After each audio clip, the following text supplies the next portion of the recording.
Bonjour frères et sœurs et bon dimanche à vous. J'espère que vous avez passé un agréable week-end. Le thème que nous allons développer ce matin est intitulé Les alliances dangereuses. Les alliances dangereuses. Une alliance est une union, un pacte, une transaction. C'est une relation spéciale qui nous unit à quelqu'un ou une relation spéciale établie avec quelqu'un. Le danger, quant à lui, renvoie à ce qui est nuisible, ce qui est pernicieux, à ce qui a les moyens de nuire. C'est tout ce qui nous expose à un risque. Soulignons qu'un allié vient d'une alliance. Nous héritons tous de certaines alliances, comme les liens de parenté, et nous établissons aussi tous des alliances, consciemment ou inconsciemment. D'ailleurs, Osée 4, le verset 6 déclare « Mon peuple périt, faute de connaissance ». Le manque de connaissance n'est bon pour personne. Car lorsque nous avons les yeux recouverts par les ténèbres, il est difficile pour nous d'observer les réalités invisibles qui constituent la base de la vie de manière consciente ou inconsciente. Et par ignorance, nous pouvons ne pas tenir compte de certains aspects de notre vie ô combien importants pour mener à bien notre destinée. Notons que le spirituel domine sur toute chose.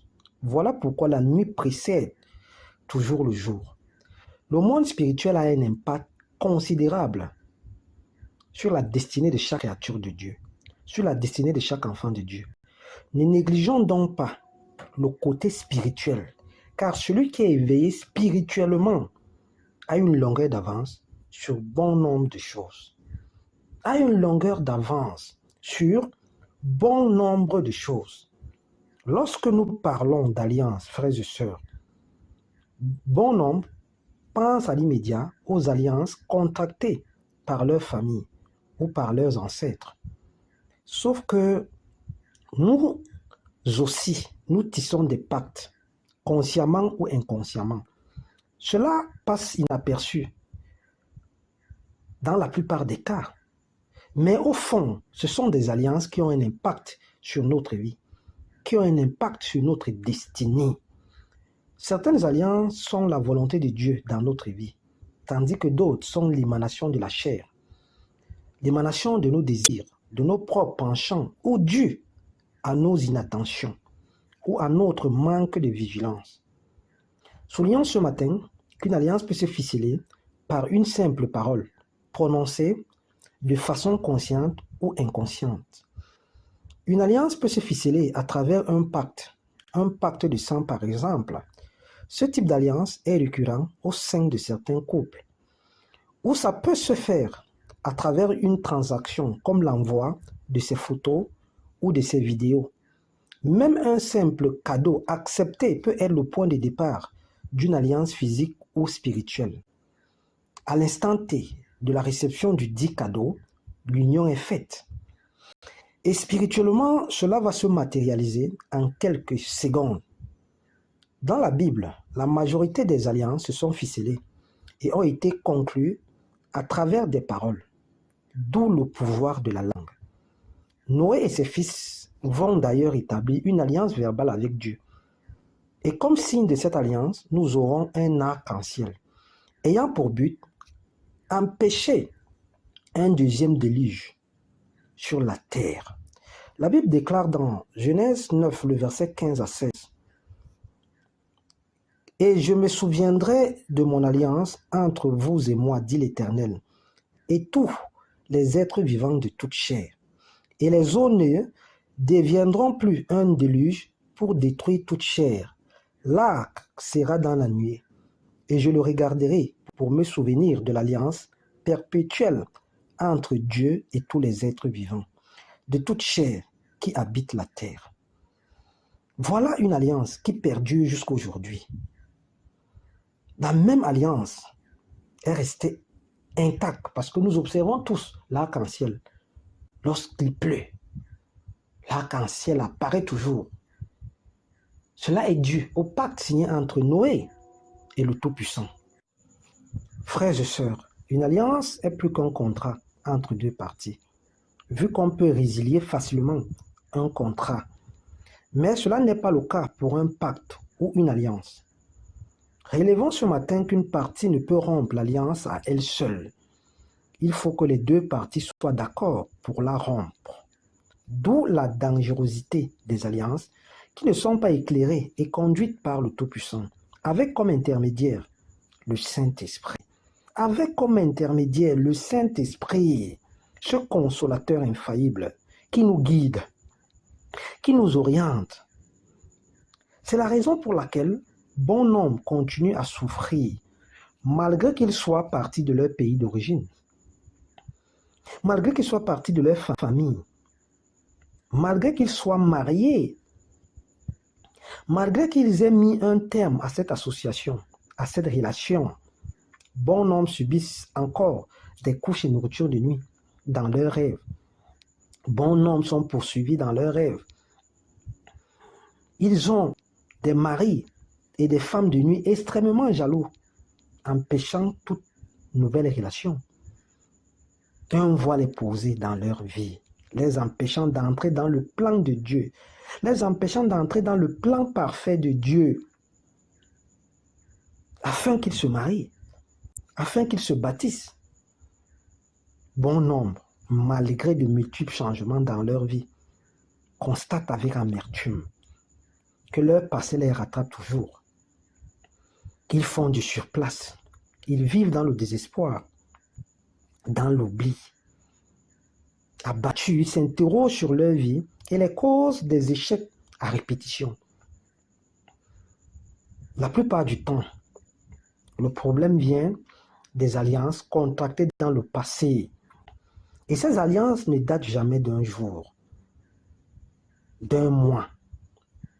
Mais ce sont des choses qui sont accumulées au fil du temps. Des tonnes de problèmes qui ont des racines solides. L'obscurité a pris corps, s'est formée dans ta vie, mon frère, dans ta vie, ma soeur. Les pactes influencent, déterminent et décident de nos relations, de nos finances, de nos études, de toute notre vie. Les alliances ont des droits sur nos vies, sur nos choix, sur nos foyers, sur notre santé. Certaines alliances sont des couvertures sataniques. Et dès l'instant où nous violons la loi d'un pacte, nous sommes sanctionnés. D'où la stagnation, le célibat, les divorces. Et des fois, c'est des alliances que nous contractons inconsciemment. Mais une alliance est une alliance. Mon frère, ma soeur, tant que les interférences avec les unions anciennes se feront dans ta vie, tant qu'elles continueront de diriger, de manipuler notre destinée, tant que le cordon ombilical ténébreux nous lie encore et toujours à tout ce à quoi nous nous sommes identifiés dans le passé, il sera difficile pour nous de voir le bout du tunnel. Il sera difficile pour nous de sourire, de voir la gloire de Dieu, tant que nous serons possédés par certaines entités contactées tout au long de notre vie. Il nous sera difficile de nous bâtir convenablement. Vu que les paroles ont un poids, une force, et un pacte ficelé ne peut s'estomper sans l'appui de Dieu. Sans l'appui de Dieu, sans une intervention divine, sans l'intervention et la manifestation de la puissance du Saint-Esprit. Les pactes, les alliances résistent toujours à l'usure du temps, de façon simple. Une alliance peut se contacter de façon consciente ou de façon inconsciente. D'où la dangerosité des alliances qui n'émanent pas de Dieu. Faisons attention à ce que nous sortons de nos bouches lorsqu'on est dans une relation amoureuse, dans un couple, dans un foyer, lorsqu'on est en famille, mesurons nos paroles et nos actions. Sinon, plus tard, cela peut se retourner contre nous, contre notre destinée. Un pacte de sang peut totalement détruire notre vie, nous conduire dans la vallée de l'homme de la mort. J'aimerais ce matin interpeller un frère et une sœur avec beaucoup de sérieux. J'aimerais t'interpeller, mon frère et ma sœur, à plus de vigilance, à plus de prudence lorsqu'il s'agit du choix d'un conjoint, d'une conjointe, d'une épouse, d'un époux. Lorsque nous voulons monter un business, une entreprise, une affaire, Même lorsqu'on nous offre un cadeau, prenons le temps d'associer Dieu, de consulter l'Éternel à travers des prières, à travers le jeûne, car il y a des cadeaux empoisonnés, des cadeaux qui servent d'alliance pour manipuler et désorienter notre vie. Il y a des cadeaux qui nous entraînent à la perte, à la chute. Tout m'est permis, mais tout n'est pas utile. Tout m'est permis, mais tout n'est pas pour la gloire de Dieu. Tout m'est permis, mais tout n'est pas pour le salut de mon âme. Soyons vigilants, car le diable n'a pas d'amis. En voulant monter cette entreprise, ce petit commerce, rassure-toi que ceux qui t'accompagnent, ceux qui sont tes partenaires d'affaires, ont été bel et bien mandatés par le Tout-Puissant. Rassure-toi que c'est le Seigneur qui les a placés sur ton chemin pour éviter la confusion, pour éviter la déception, pour éviter la sorcellerie, pour éviter de tomber dans les griffes du diable. Car bon nombre ont entamé des projets et des années plus tard ont réalisé qu'au départ de ces projets, ils avaient fait des pactes, des alliances, parfois inconsciemment, avec ceux qui savent exciter le Léviathan. Le Léviathan ici, c'est le diable, c'est le serpent ancien. Et à un moment donné, ils ont tout abandonné. Même malgré leur départ, rien n'a évolué. Ils se sont dit qu'en partant de la société, ça devait arranger les choses. Aujourd'hui, tout ce qu'ils entreprennent est voué à l'échec. Des échecs se multiplient dans leur vie. Rien n'a changé. Soyons vigilants par rapport aux alliances que nous contractons ça et là. Même au sein de nos maisons, soyons vigilants. Qui partagent notre toit. Le simple fait d'introduire quelqu'un chez soi est une alliance. Beaucoup ne le savent pas, pourtant c'est vrai. Bon nombre vont même jusqu'à partager leur couche avec des inconnus. Vigilance. Un pacte ficelé est difficile à défaire. Sans la véritable intervention du Saint-Esprit, seul Dieu peut désactiver un pacte. Seul le véritable Saint-Esprit peut désamorcer les bombes physiques et spirituelles véhiculées par les alliances dangereuses, par des pactes conclus sans autorisation de Dieu. Frères et sœurs, soyons des hommes et des femmes spirituels qui prennent le temps de juger toutes choses avant de se lancer, avant de se décider, avant de prendre des résolutions. Consultons l'Éternel. Soyons conduits par le Saint-Esprit. Sinon, les choses iront de mal en pire. C'est pour cette raison que Yahushua Hamashiach, le roi de gloire, nous a envoyé un consolateur, le Saint-Esprit, pour qu'il nous guide. Sans Saint-Esprit, impossible de vivre sur cette terre. Parce que la terre est compliquée. La terre est conditionnée. Il faut être prudent, il faut être sage, il faut être malin. Sinon, ça va être difficile de réaliser ses rêves. Ça va être difficile de se bâtir. Parce que le monde n'aime pas les enfants de Dieu. Le monde n'aime pas tout ce qui a la grâce, la gloire de Dieu. Le monde n'aime pas les étoiles de Dieu. Attention, attention ce matin aux alliances que nous contractons, que nous ficelons, que nous tissons, ça et là, parfois sans s'en rendre compte, parce que nous sommes séduits la plupart du temps. Le diable ne viendra pas à toi comme tu le décris dans ta tête. Non, il viendra avec des beaux habits, il va te séduire, il va t'emporter. Tu auras l'impression que tu es arrivé.